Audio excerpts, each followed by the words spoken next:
So here we have the Ford Focus on a 17 plate. I'm going to start off by hopping inside the car and running through some controls first of all. Just briefly before we climb in, I think it's well worth seeing the interior boot space from this exterior point of view. As you can see, we've got plenty of it. We've also got that 60/40 split folding rear seat, should we wish to increase this space even further. Okay, now that we're inside the car, we're going to start with the dials. On the left-hand side, we have the rev counter. We have the speedometer on the right-hand side. In the middle at the bottom, we have the fuel gauge and coolant temperature gauge. And above that, the main trip computer, which includes the total miles of this car. They are 24,749.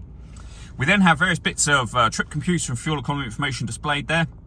But you can change that information. So, for example, you can have a digital readout for the speedometer, or all of these bits of individual trip computer info. And if I keep pressing the button I'm pressing, I'll go around in a circle back to the beginning again. And the buttons in question are just here. We have cruise control and speed limiter beneath that.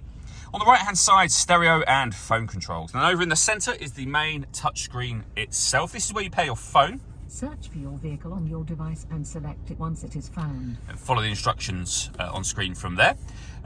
We can access our different audio options. So we've got AM, FM and DAB radio, CD player, Bluetooth audio as well. So plenty of ways to listen to music. You can also connect up two separate USB devices. And if you plug devices into those, they will appear up on here as separate options for you. And then anytime you want to, you can go back to the home screen. And as you can see, you'll be able to access your satellite navigation from there as well.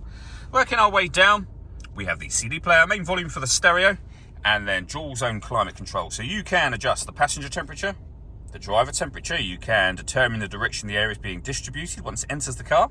You can increase and decrease the fan speed. When you're happy with those settings, that button turns your air conditioning on. And of course it's on when that light shows. Same button to turn it off again.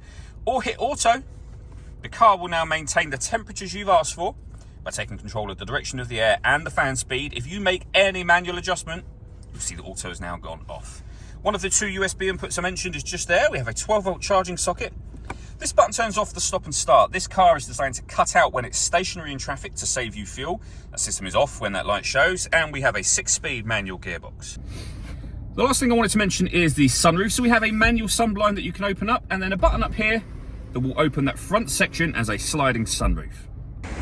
All that leaves me to say is thank you for taking the time to watch this video. If you'd like to come and see this ULEZ compliant car for yourself and have a test drive, please feel free to call either of our MJA sites. We'd love to hear from you soon.